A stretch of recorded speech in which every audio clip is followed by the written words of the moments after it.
Bonsoir à tous, c'est un plaisir pour moi de vous retrouver pour notre émission spéciale.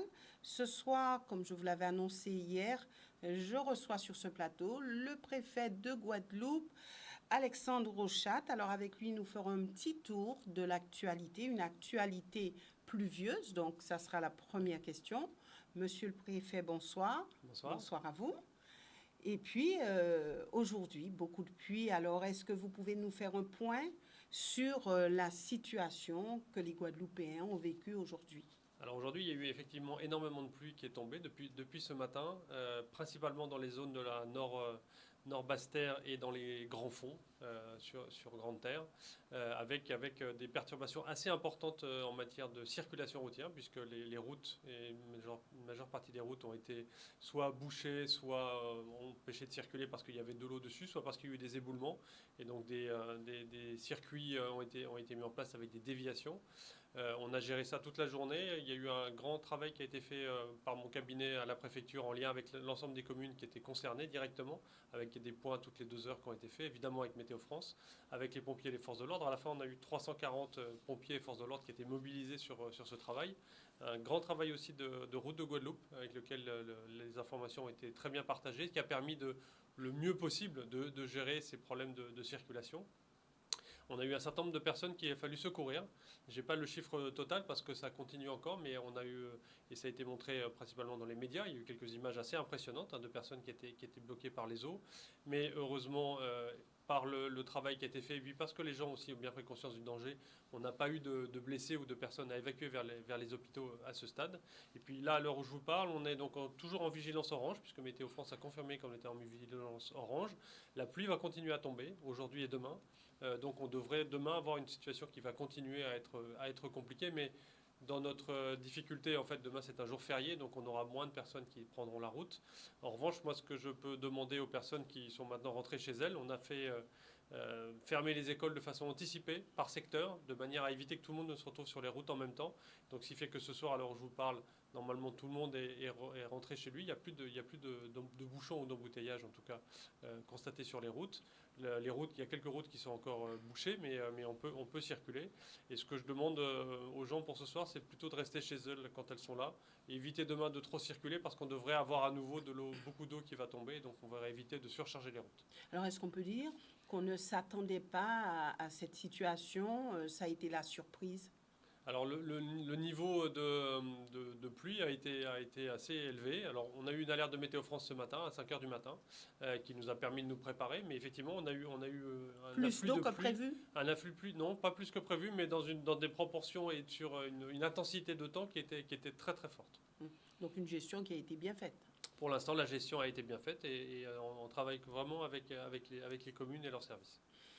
Alors maintenant, de manière générale, il y a eu une prolongation de l'état d'urgence sanitaire jusqu'au 16 février 2021. Alors selon vous, quelles répercussions au niveau de la gestion de la crise Covid? Alors pour la Guadeloupe ou pour le Alors, territoire national? oui, bon, Pour c'est pour de toute façon le territoire national. C'est pour le territoire national. Eh bien, pour le territoire national, c'est-à-dire que les mesures qui sont en vigueur aujourd'hui, et notamment le confinement, qui est valable en Hexagone et en Martinique, pourraient être prolongées jusqu'à cette date de la fin de l'état d'urgence sanitaire. Donc ça veut dire qu'il y a la possibilité pour le gouvernement de prendre des mesures dures qui peuvent aller jusqu'au confinement pour réguler l'épidémie et la faire cesser. Jusqu'en février 2021. Oui. Y Exactement. compris pour la Guadeloupe. Alors, y compris pour la Guadeloupe, si c'était nécessaire qu'on soit mis en confinement ou avec des mesures plus restrictives que celles qui existent aujourd'hui. Alors justement, quelle est la situation, avec quelques chiffres, pour la Guadeloupe? Alors la situation aujourd'hui, on a fait une conférence de presse avec la directrice générale de l'ARS. La situation, elle continue à montrer une descente de l'épidémie et de la circulation du virus, mais une descente qui est très lente. Ça fait 6 semaines que les chiffres descendent. Sur les 6 semaines, la première partie, les 3 premières semaines, faisait vraiment descendre de façon très importante les indicateurs. Et on était vraiment sur une pente qui était très très favorable. Depuis 3 semaines, on est vraiment sur une décroissance qui est beaucoup plus lente. Plus difficile à obtenir. La semaine dernière, on avait même un petit ressaut d'un certain nombre d'indicateurs, mais cette semaine, on voit qu'ils sont marqués à la baisse, lente, mais à la baisse, donc c'est plutôt favorable. Et surtout, on est en train de frôler les seuils d'alerte sur le taux d'incidence, qui est le nombre de personnes contaminées sur 100 000 habitants, on est juste en dessous de 50, puisqu'on doit être à 49,6 ou 7. Sur le taux de positivité, on est juste en dessous de 10, on est à 9,97, donc on est quasiment à 10. Donc ça, ce sont les seuils d'alerte sur lesquels maintenant on est venu en dessous. Mais là, on sera vraiment sorti d'affaire dans ce deuxième pic de l'épidémie quand on sera en dessous des seuils de vigilance, c'est-à-dire en dessous de 20 pour 100 000 habitants. Donc vous voyez qu'on n'y est pas encore. Et puis en dessous de 5 en termes de taux de positivité. Donc, voilà. Donc on a des signaux plutôt positifs, mais il faut qu'on continue à être vigilant parce qu'il faut vraiment qu'on descende encore en dessous. Alors, de toute façon, les mesures sont suivies, il y a des contrôles. Peut-être qu'on va y arriver tout à l'heure. Donc, pourquoi une baisse lente, selon vous? C'est compliqué de le savoir. Alors, parce que concrètement, le virus était très présent en Guadeloupe. Concrètement, on s'en est aperçu. On avait énormément de gens qui étaient contaminés. Vous dites que les mesures sont suivies. C'est vrai, par la très, très grande majorité des gens, elles sont suivies. En revanche, on s'aperçoit qu'on a encore quelques foyers de contamination, malheureusement, qui sont bien connus, sur lesquels c'est compliqué d'agir. Parce que je pense qu'on a encore besoin d'une absence de responsabilité de certaines personnes. Les fêtes, les rencontres entre amis qui ne sont pas organisées, dans lesquelles on ne fait pas attention aux gestes barrières. On a un cluster qui est issu d'un mariage. Donc ça veut donc dire que dans une fête familiale, on n'a pas fait attention. Dans un mariage, un cluster avec une dizaine de personnes contaminées. Donc vous voyez, on a encore ce type de contamination. Et tant qu'on aura ces types de contamination, on ne pourra pas vraiment baisser en dessous des seuils de vigilance. Pour le mariage, on ne peut pas demander à avoir 6 personnes. Non, mais peut-être qu'il aurait fallu faire un peu plus attention aux gestes barrières. Oui, c'est surtout ça. Là. Bien sûr, ce sont les gestes barrières. Et moi, j'invite les gens vraiment à garder les masques partout le plus possible. Et effectivement, pas être plus que 6, même dans les réunions amicales ou familiales. Je pense que 6, ça permet de s'espacer vraiment et d'éviter d'être les uns sur les autres. Alors aujourd'hui, au niveau du CHU, est-ce qu'on peut dire que ça va, le personnel soignant arrive à bien gérer, arrive à être plus ou moins serein, pas trop de fatigue Je pense que le personnel soignant, il est fatigué. Il a été touché de plein fouet par la crise de la Covid-19 et par la deuxième vague qui est arrivée après la première vague sans que l'hôpital, et d'ailleurs il y a eu un témoignage du personnel de santé il n'y a pas très longtemps qui dit la vérité concrètement. Donc ils ont été touchés très fortement dans leur organisation, dans leur implication, dans leur mobilisation qui a été très forte. Et de ce fait, ils sont fatigués comme beaucoup de services qui traitent de ce virus. Alors comment faire ? Là, aujourd'hui, le fait de baisser les indicateurs, il y avait encore 15 personnes en réanimation. On a connu une période où on avait beaucoup plus de personnes en réanimation. Il y avait encore 76 personnes sur des lits Covid dans l'ensemble des hôpitaux, pas seulement au CHU, dans l'ensemble des hôpitaux. Donc ça veut dire que ça baisse, mais il reste encore des cas. Le moyen de parvenir à ça, c'est de faire baisser encore plus. C'est-à-dire d'avoir le nombre des cas de réanimation qui soit inférieur à 5 en réanimation Covid, parce que là, l'hôpital pourra... et le personnel pourra se concentrer sur d'autres tâches. Vous savez qu'on a une épidémie de dengue en ce moment qui occupe aussi beaucoup les structures hospitalières. Et donc, il faut traiter ça, évidemment, plus toutes les pathologies qui sont plus classiques. Alors, il y a ce plan de contrôle renforcé qui est déjà en place. Alors, pour combien de temps ? Pour le temps qu'il faudra. Là, j'ai annoncé que les mesures que nous avions en vigueur et donc qui vont être contrôlées par le plan de contrôle renforcé sont en vigueur jusqu'à mardi prochain. Et puis mardi prochain, on refera un point pour voir s'il y a besoin de maintenir ces mesures. Et si on maintient les mesures, on aura besoin de les contrôler. D'accord. Alors, quand on parle de contrôle renforcé, qu'entendez-vous par là ? En fait, ce sont des contrôles dans lesquels on mobilise l'ensemble des services qui peuvent le faire en même temps sur l'ensemble des champs. On va contrôler les bars, on va vérifier les marchés, on va vérifier le port du masque dans les rues, on va vérifier que le soir, les gens ne consomment pas d'alcool sur la voie publique. On va vérifier que les établissements du public sont bien fermés. On va contrôler dans les supermarchés. On va vérifier que les restaurants respectent le protocole tel qu'il est prévu. Voilà, c'est ça un champ de contrôle renforcé, c'est qu'on va contrôler l'ensemble des éléments pour pouvoir justement vérifier que l'ensemble des mesures sont bien appliquées. D'accord. Alors, qui est habilité à opérer ces contrôles ? Alors, les services de l'État en priorité, les forces de police et de gendarmerie, bien évidemment, mais pas seulement, aussi les inspecteurs du travail qui peuvent travailler dans leur domaine, les inspecteurs de la direction de l'alimentation et de l'agriculture et de la forêt qui peuvent aller contrôler sur les marchés, les agents de l'ADEAL qui peuvent aller dans les structures de transport en commun. Voilà. Il y a beaucoup de gens qui sont capables de contrôler, qui ont cette compétence. Et puis, On travaille aussi avec les polices municipales dans les communes, puisque les polices municipales ont aussi la compétence, soit parfois de pouvoir contrôler et de pouvoir verbaliser, soit au moins de venir en complément des forces de l'ordre et de leur apporter leur connaissance de la commune et le travail qui peut être fait avec eux. Alors, j'aimerais quand même arriver à cette actualité où, comme vous le savez, au niveau du transport aérien, il y a eu une personne Covid qui est arrivée ici en Guadeloupe. Il y a aussi une personne qui, sans test, a pu passer, je dirais, par les mailles du filet. Comment est-ce possible? Alors, elle n'est pas passée complètement par les mailles du filet, sinon on ne le saurait pas. Donc, ça veut donc dire que le filet, il a plusieurs épaisseurs. Il y a les épaisseurs à Paris, au départ de l'aéroport, et c'est ça, effectivement, qui n'a pas fonctionné. C'est-à-dire que les gens sont passés. D'ailleurs, un travail est fait avec les compagnies aériennes à Orly.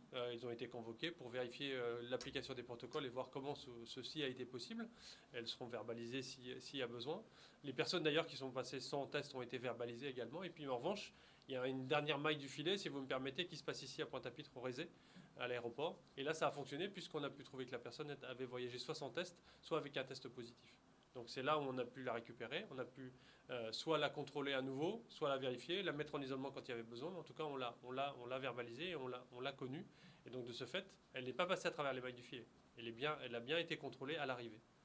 D'accord. Alors, que pensez-vous de ce qui circule aussi, disant qu'il y a des tests, des faux tests négatifs qui circulent un peu à l'aéroport, un petit peu partout? Bah, Que pensez-vous de ça? je crois que c'est vrai, puisqu'il y a même un réseau qui a été démantelé à l'aéroport de Roissy, avec des gens qui vendaient des faux tests, Ouais. mais tellement grossiers qu'ils ont été vus tout de suite. Honnêtement, les tests, on arrive assez vite à savoir, les gens qui ont l'habitude de lire des tests arrivent à savoir assez vite lesquels sont vrais et lesquels sont faux. Donc D'accord. effectivement, il y a eu un réseau, mais il a été démantelé. Ouais. Donc là, on peut être tranquille ou il faut quand même s'en inquiéter? Ah, il faut toujours s'en inquiéter. Vous savez, dès qu'il y a des productions de documents, on sait qu'il y a des gens qui fraudent et qui essayent de le faire. Donc en fait, c'est pour ça que les services de la police aux frontières interviennent à l'aéroport ou sur les ports pour vérifier la teneur de ces textes, de ces tests, pardon, parce qu'ils sont habitués à la fraude documentaire et donc ils sont habitués à lire des faux documents. D'accord. Alors, concernant les masques, une question, alors est-ce qu'on peut dire que le port du masque ne fait l'objet d'aucune contre-indication? Est-ce qu'on peut réellement dire cela? Moi, je ne suis pas médecin, mais la directrice générale de l'ARS s'est déjà prononcée sur le sujet, et puis le Haut Conseil de santé publique s'est prononcé aussi sur le sujet. Il n'y a pas de contre-indication au port du masque, concrètement. Et même s'il y avait quelques petites contre-indications, les avantages attendus de la lutte contre la Covid-19 sont bien supérieurs aux petits accommodements qu'on peut avoir. Donc aujourd'hui, ce n'est pas une excuse de dire je ne porte pas le masque parce que Non. je suis malade quand je l'ai. Non, ça ne peut pas passer. Non. Et honnêtement, il faut porter le masque. C'est le meilleur rempart qu'on puisse avoir contre la Covid-19 pour vous et pour les autres. Quand vous êtes à deux et que vous parlez chacun avec un masque, vous avez une capacité de protection qui est bien supérieure à celle qui existe quand il y a un seul qui a le masque ou évidemment quand aucun ne l'a. Alors, il y a une question aussi qui est sur la sellette. Faut-il rendre obligatoire l'isolement des personnes atteintes du Covid? Qu'en pensez-vous? Je ne crois pas que ce soit la solution, le rendre obligatoire. Concrètement, l'idée, c'est que les gens le sachent et se mettent en isolement eux-mêmes, soit dans leur cellule familiale, soit, vous le savez... Si ces personnes ne sont pas responsables? Alors, il y a plusieurs façons d'agir. Si ça dépend si ce sont des personnes qui sont responsables sous tutelle ou qui ont des personnes qui s'occupent d'elles, eh bien, c'est à elles d'y veiller. Ensuite, si les personnes ne sont pas capables de se mettre en isolement chez elles, on a la capacité de les héberger dans un hôtel que nous finançons et il y a des chambres réservées dans lesquelles les personnes peuvent venir s'isoler si elles le souhaitent, si elles n'ont pas la capacité de le faire chez elles. Donc on a cette possibilité qui existe ici aussi en Guadeloupe. Est-ce qu'il faut encore lancer un appel à ces personnes pour qu'elles puissent être encore sensibilisées, ou est-ce que les messages ont été suffisamment clairs et prégnants pour qu'on n'ait plus besoin d'en reparler? Vous savez, je crois qu'en pédagogie, on va avoir besoin de répéter 100 fois les choses. On est devant une épidémie qui va durer, on le sait. Le président de la République a parlé de l'été prochain, donc on ne sait pas combien de temps ça va durer jusqu'au bout. Tant qu'on n'aura pas un vaccin ou des médicaments qui sont capables de le soigner, il faudra qu'on fasse avec. Et donc on va le répéter sans cesse et sans cesse. On va avoir besoin de répéter ce message sur les masques, on vient de le faire, sur les gestes barrières, sur les protections qu'on doit avoir envers les personnes les plus fragiles, sur l'isolement quand on est testé positif pour éviter de contaminer les autres. Voilà. Tous ces messages, on a vraiment besoin de les répéter. On va le faire, on va continuer à le faire. Et on a besoin de vous et de tous les relais pour nous aider à vraiment communiquer sur le sujet pour que, eh bien, on reste toujours vigilant dans la lutte contre ce virus. Alors justement, est-ce qu'on peut dire, concernant les entreprises, est-ce qu'on peut dire que le MEDEF est pour vous un allié fort, puisqu'on a vu que le président du MEDEF Guadeloupe a lancé un appel fort aux entreprises en demandant de vraiment suivre les gestes barrières, de mettre tout à disposition dans les entreprises pour que les salariés puissent être en sécurité et surtout avec une protection de leur famille. Alors, est-ce qu'on peut dire que vous avez rencontré le président du MEDEF, vous l'avez sensibilisé, comment ça s'est passé? Oui, oui, bien sûr. Alors, je suis en contact avec le président du MEDEF, avec le président de la Chambre des métiers et de l'artisanat, avec le président de la Confédération générale des petites et moyennes entreprises, notamment à l'occasion du comité des élus. Le comité des élus a été élargi, donc je rappelle, toutes les semaines, je me réunis à travers une visioconférence avec les maires, le conseil départemental, le conseil régional, les parlementaires. Et puis, on y a associé donc, les représentants des acteurs socio-économiques que je viens de citer et que vous avez cité avec le MEDEF. Et c'est à cette occasion-là qu'on a parlé ensemble. Je l'ai encore rappelé tout à l'heure. J'ai pris appui sur la communication du MEDEF pour demander aux autres acteurs socio-économiques de relayer avec nous ce message dans les entreprises. Ça fonctionne aujourd'hui. D'ailleurs, le port du masque, je le rappelle, est obligatoire dans les entreprises. Là, c'est réglementaire. Mais l'application des gestes barrières et puis le fait de garder tous les réflexes qu'on a dans l'entreprise à l'extérieur et chez soi quand on revient, voilà, ce sont des messages qu'on peut faire passer ensemble. Alors, si les chiffres continuent à baisser, et pourquoi pas très vite, est-ce qu'on peut penser que les mesures seront assouplies avec une embellie festive à la clé pour la fin de l'année? Alors, on espère tous que les mesures puissent être assouplies. J'ai donné les conditions sur la baisse des indicateurs. Je pense que tout le monde maintenant a bien mesuré qu'il fallait encore atteindre cette baisse. On a tous envie évidemment de réduire l'intensité de ces contraintes qui existent.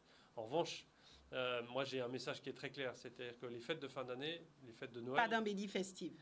Voilà, pas d'embellie festive, exactement. On ne va pas pouvoir à nouveau tous se retrouver, se congratuler, s'embrasser, etc. Parce que c'est sûr que le surlendemain, enfin disons 2 semaines plus tard, on aura une augmentation du pic épidémique. C'est pour ça que j'ai été obligé encore à nouveau de le préciser aujourd'hui. Je pense que les chantiers Noël, il faut se dire qu'on ne peut pas les organiser pour cette année.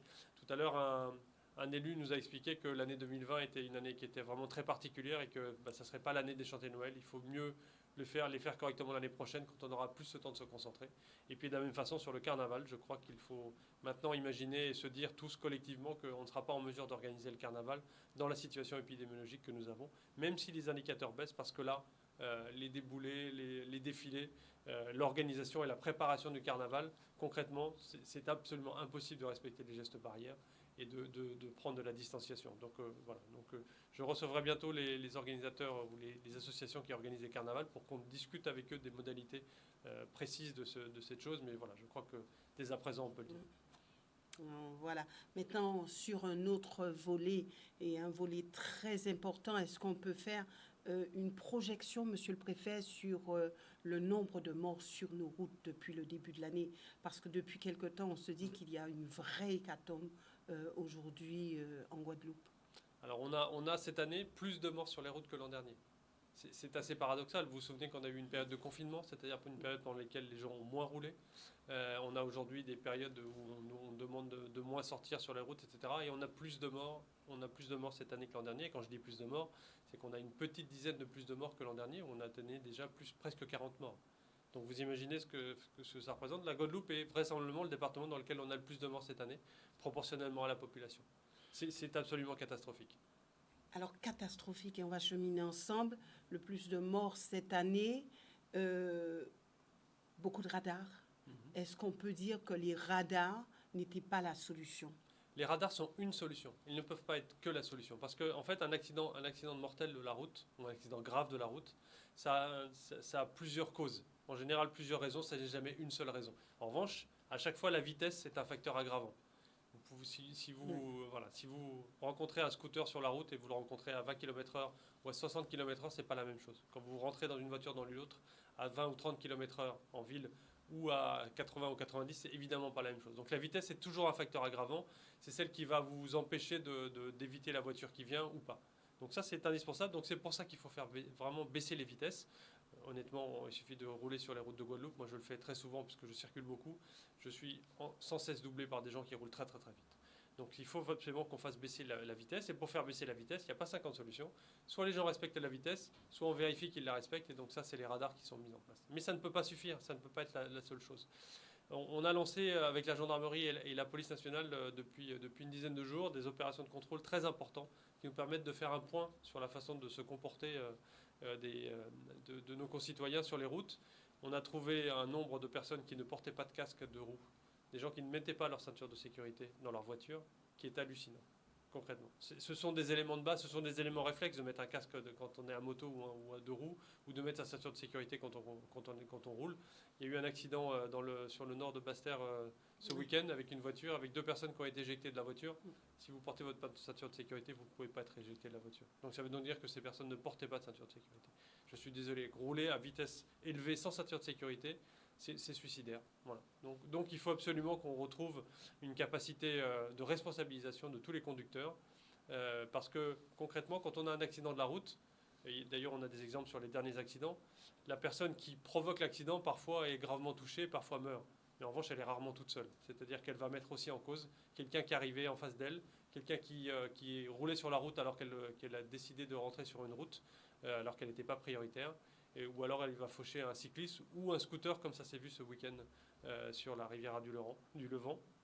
Et donc, il faut vraiment qu'on retrouve de la responsabilité. Il faut que chacun prenne conscience que quand on est au volant, il faut respecter les règles parce que c'est absolument dangereux et ça peut être mortel. Donc on peut dire pas plus de radars, mais plus de contrôle.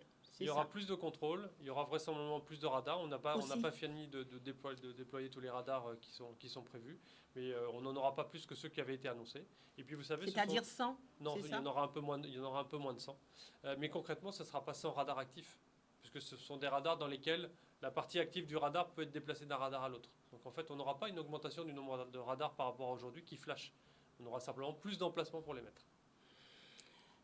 Voilà, donc maintenant nous passons à un autre sujet, celui de l'eau. Alors avant d'arriver à une rencontre avec le ministre des Outre-mer, les élus, président de PCI, il y avait aussi vous, monsieur le préfet. J'aimerais quand même vous parler de cette lettre avec une liste de doléances que vous avez reçues de la part de la Fédération donc, des associations des usagers de l'eau. Vous avez reçu donc cette liste. Est-ce que vous avez rencontré les associations? Comment avez-vous abordé cette question ou comment avez-vous reçu ce courrier? Alors, concrètement, les associations d'usagers, je les connais, je les ai rencontrées. On a des contacts avec eux régulièrement. Je les vois bientôt, d'ailleurs, puisque je voulais justement évoquer le sujet de la réunion avec le ministre avec eux pour expliquer où on en est dans ce travail sur la problématique de l'eau, qui est un sujet qui est essentiel et qui évidemment préoccupe tous nos concitoyens ici en Guadeloupe. Donc, voilà, donc je les connais. Je n'étais pas surpris de cette lettre ouverte. Concrètement, à l'intérieur de ce courrier, je n'ai pas appris des choses. Donc en fait, c'est la mort du SIAG qui était demandée, concrètement. Oui, alors la mort du SIAG, c'est un phénomène parmi tout le reste. Je crois que ce qui est demandé dans cette lettre ouverte, avec un certain nombre d'étapes qui doivent être respectées, c'est la création de ce syndicat mixte de l'eau qui va gérer l'eau pour l'ensemble de la Guadeloupe à un horizon de calendrier qui ne soit pas trop éloigné. Et donc c'est ce à quoi le ministre a répondu notamment le 6 vendredi novembre. Et par le courrier qu'il a écrit ensuite au président de PCI. Ça c'est le premier point. Et puis le deuxième point qui est dans cette lettre ouverte, il y a beaucoup d'arguments, mais beaucoup de questions qui sont posées et des choses sur lesquelles il faut que nous répondions. Mais donc le premier élément c'est de bâtir cette structure de l'eau. Je vais revenir dessus parce que le ministre a annoncé des choses qui sont extrêmement importantes sur ce syndicat mixte ouvert. Et puis le deuxième point, c'est que les usagers de l'eau doivent être associés à ce travail. Et ça va faire partie du travail que nous allons faire. Bien sûr, c'est une demande qui est très forte et qui est très légitime, puisque effectivement, ce sont eux qui gèrent aujourd'hui les difficultés d'approvisionnement en eau comme citoyens usagers. D'accord. Donc maintenant, le 6 novembre, il y a eu cette rencontre avec le ministre des Outre-mer. Donc il y avait les présidents de PCI, il y avait aussi le président du SIAG. Et puis vous-même. Donc qu'en est-il ressorti? Et est-ce que vous êtes satisfait de l'échange qu'il y a eu le 6 novembre? Alors, moi, je ne m'appartiens pas de me dire si je suis satisfait ou pas de l'échange Oui, du puisque ministre avec les présidents de vous menez PCI, quand vous même comprenez des bien. actions Mais bien sûr, et évidemment. vous en avez fait votre dada, donc Oui. forcément, Non, mais vous bien sûr, étiez fortement Ah oui, impliqué. que je sois impliqué, oui, mais oui. je ne me permettrai pas de dire si je suis satisfait ou pas, Pourquoi si vous me pas? permettez. Non, mais en fait, je suis. Non, mais moi, je mesure en revanche que ce que le ministre, pardon, a dit au président de PCI. Puis d'ailleurs, il a dit ensuite dans un communiqué de presse. Et puis je crois que le courrier qu'il a écrit ensuite au président de PCI voilà, a été diffusé, je ne sais par qui, mais de façon importante. Le ministre, il a annoncé des choses qui sont extrêmement importantes sur lesquelles je veux revenir. La première, c'est la création du syndicat mixte ouvert. Donc il a confirmé cette création du syndicat mixte ouvert avec deux éléments qui sont extrêmement importants, qu'il a confirmé, qui étaient déjà des choses qui avaient été dites, mais là il l'a confirmé en tant que ministre des Outre-mer. Premièrement, c'est le passage par la loi. Ça veut dire que c'est la loi qui va créer ce syndicat mixte ouvert. C'est quand même dommage pour nos élus. Non, je ne crois pas, parce que ça va permettre d'être sûr que tout le monde va ensuite y adhérer sans difficulté, puisque la loi l'obligera. Voilà. C'est une façon de rassembler tout le monde et de mettre tout le monde dans le même chemin. Et peut-être de dire aussi, vous n'avez pas su jadis vous mettre ensemble pour y arriver. Maintenant, on va vous obliger. Ça, c'est vous qui le dites. C'est une question. Non, je plaisante. Oui, bien sûr. Mais oui, c'est une façon de dire, mais qui est un constat qui a été fait. Hein. Depuis plusieurs années, ce sujet est sur la table avec des délibérations proposées, mais à chaque fois, il manque une ou deux signatures. Donc voilà, le constat, c'est qu'on n'y arrive pas de cette façon-là. Donc le ministre propose qu'on enclenche par la loi et que ça oblige à rentrer l'ensemble des collectivités concernées, mis à part celle de Marie-Galante, qui sera gérée d'une façon un peu particulière, mais ça obligera toutes les collectivités, les EPCI qui sont compétents, mais aussi les deux collectivités majeures à rentrer dans ce SMO, dans ce syndicat mixte ouvert, qui va être prévu par la loi. La loi va prévoir le cadre général, et puis ensuite ça renverra évidemment à des travaux internes. Je pense notamment aux usagers, puisque c'est là où il faudra qu'il y ait un travail qui soit fait évidemment avec eux, pour organiser cette structure. Ça, c'est la première annonce du ministre. Et puis la deuxième, c'est le calendrier aussi, puisque ça, c'est extrêmement important. Le ministre annonce une proposition de loi, puisque c'est un article de loi qui sera porté par des parlementaires guadeloupéens, et donc une proposition qui va courir à partir du début de l'année 2021 et qui devrait déboucher au 1er septembre 2021. Donc ça veut dire que voilà, on a devant nous une échéance maintenant, à la fois une structure qui va être créée par la loi et une échéance calendaire. Donc ça, c'est vraiment la première annonce forte du ministre. C'était important qu'il le dise, puisque de cette façon-là, on fixe les choses pour un calendrier qui est atteignable très vite. Ouais. Alors, quelle a été la réaction des élus justement sur ce calendrier ? Les élus ont pris ça comme étant une chose qui était prévue, et donc ils sont contents que le calendrier arrive, puisque ça permet d'avoir une échéance aussi sur la transition, sur cette phase de transition qui commence très vite. On va y revenir, mais qui commence très vite avec la dissolution ou la transformation du SIAC dans une autre structure. Ça, c'est un élément que le ministre a apporté aussi, jusqu'au mois de septembre, c'est-à-dire en fait moins d'une année de phase de transition pour que le service public de l'eau puisse continuer à être assumé, et que évidemment que l'eau continue à être arrivée au robinet des Guadeloupéennes et des Guadeloupéens, et puis la montée en puissance de cette structure unique, de ce syndicat mixte ouvert, qui va pouvoir se créer sur les 6 mois qui vont commencer l'année 2021, pour qu'au 1er septembre, eh bien, il y ait la loi qui le prévoit et que surtout la structure soit créée et que ça puisse continuer de cette façon. Qu'adviendra-t-il de cette dette de 37 millions d'euros du SIAG ? Eh bien, ça fait partie des sujets qu'il faut traiter. Quand on crée une structure, la structure, elle reprend les compétences, les salariés, les dettes et les créances. Donc ça fait faire partie des travaux initiaux. Cette dette, elle est connue, on sait très bien d'où elle vient. Elle est issue notamment d'un sujet de gestion croisée d'un certain nombre de sujets, puisqu'il y a des dettes pour certains qui sont des créances pour d'autres, et inversement proportionnel dans les relations, notamment sur la vente d'eau brute ou sur les ventes de prestations entre les différentes collectivités. Donc cette dette, elle est connue, mais il y a aussi des créances qui existent de l'autre côté, puisque le SIAG a aussi des créances, à la fois des créances envers certaines collectivités, mais il a aussi des créances envers ses clients. Il faut que aussi on retrouve et que le SIAG et la structure qui va le remplacer soient en capacité de facturer proprement, c'est-à-dire correctement, les gens et leur consommation d'eau, pour que les gens payent l'eau et que à la fin, l'eau paye l'eau, c'est-à-dire que ces structures soient équilibrées. Alors l'État dit, je mettrai 10 millions supplémentaires sur l'enveloppe du plan de relance de l'eau. Quel était le montant initial de cette enveloppe ?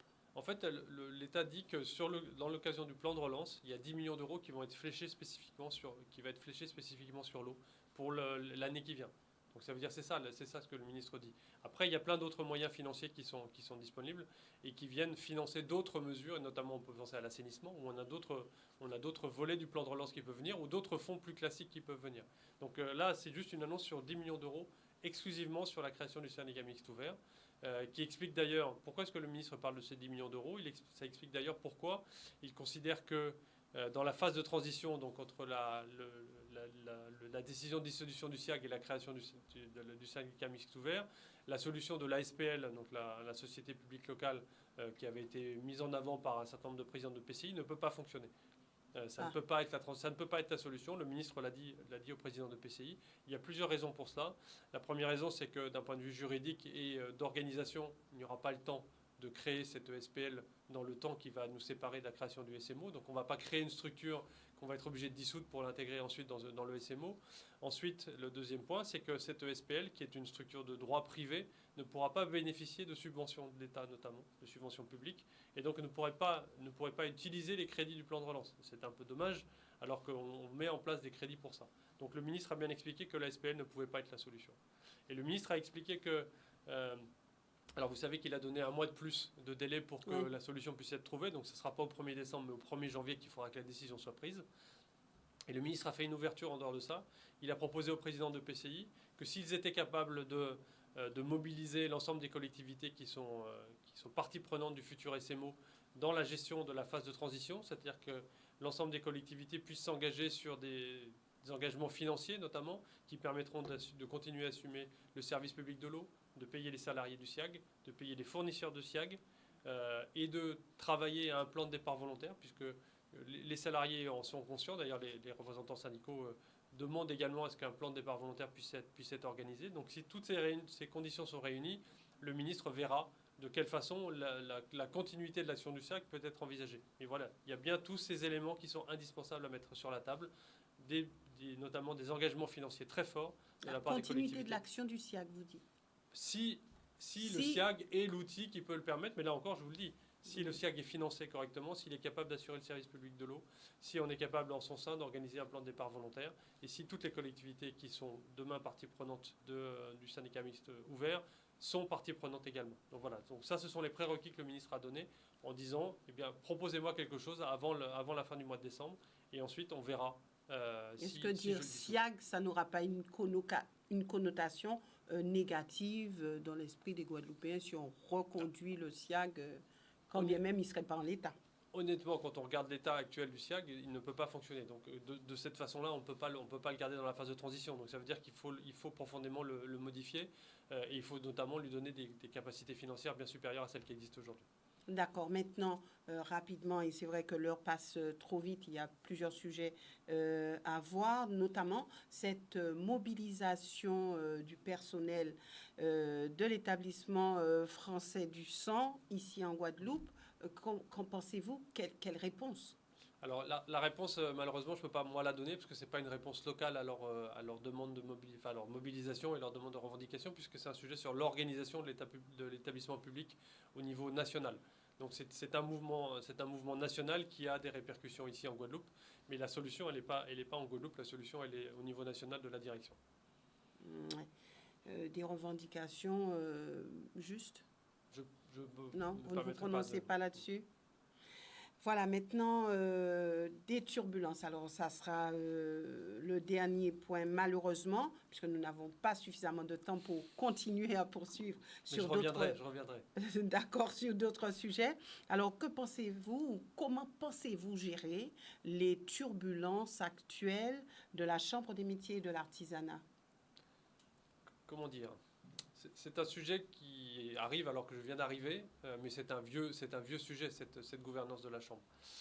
Je suis un peu désolé de cette façon de fonctionner, alors qu'on a besoin concrètement d'une Chambre des métiers et de l'artisanat qui fonctionne, qui puisse donner sa chance aux artisans et aux métiers, notamment grâce à l'apprentissage, qui puisse aider les jeunes à trouver un métier, à travailler, qui puisse structurer un ensemble de demandes de services pour les artisans.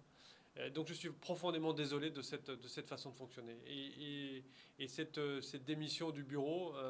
7 membres du bureau. Oui, 7 membres du bureau ont démissionné sur 12. D'ailleurs, pour l'instant, on m'a annoncé leur démission par voie de presse et par le courrier de leur avocat, mais je n'ai pas reçu concrètement le courrier qui dit que chacun, l'un après l'autre, a bien démissionné. Enfin, peu importe. On voit bien que c'est encore une mise en scène un peu politisée de ce sujet de gouvernance, et je crois qu'on en a tous assez, concrètement, de cette façon de fonctionner de la Chambre. Il va donc falloir qu'on trouve une solution un peu drastique. Concrètement, je pense que je suis en train de vérifier juridiquement les choses, mais je pense que je vais dissoudre l'Assemblée générale de la Chambre des métiers et de l'artisanat. Et puis que dans le temps qui reste jusqu'aux prochaines élections qui sont attendues dans le courant d'année 2021, on va mettre en place une structure provisoire de gestion en attendant les élections. Avec le même président. On verra, mais en tout cas le président actuel me semble être un président qui justement a pris les choses à bras le corps.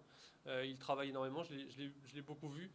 Je ne sais pas si vous avez vu, on a fait un certain nombre de propositions et d'annonces sur Un jeune, une solution, qui sont des mesures d'aide à l'emploi des jeunes. Ça se passait dans une des structures de la Chambre des métiers et de l'artisanat, qui avait accueilli le matin même des futurs apprentis, des futurs formés dans les structures de CFA de la Chambre.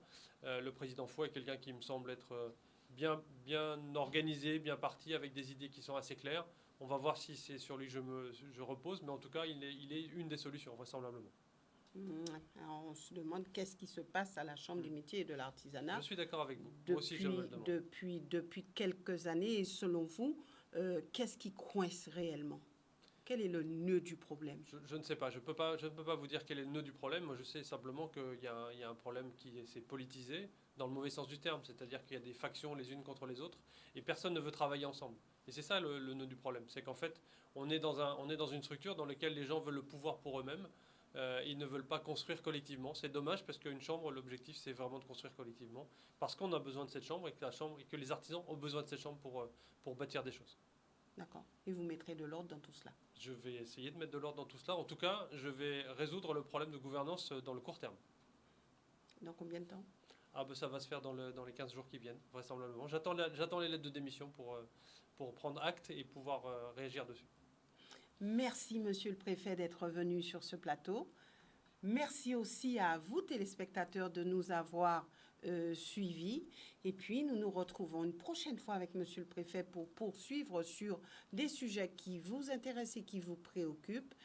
D'ici là, restez à l'écoute de notre programme, puisque nous aurons notre émission « Que les choses soient dites » avec un thème particulier.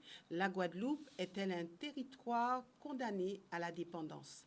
Voilà, donc ça sera juste après avec nos invités.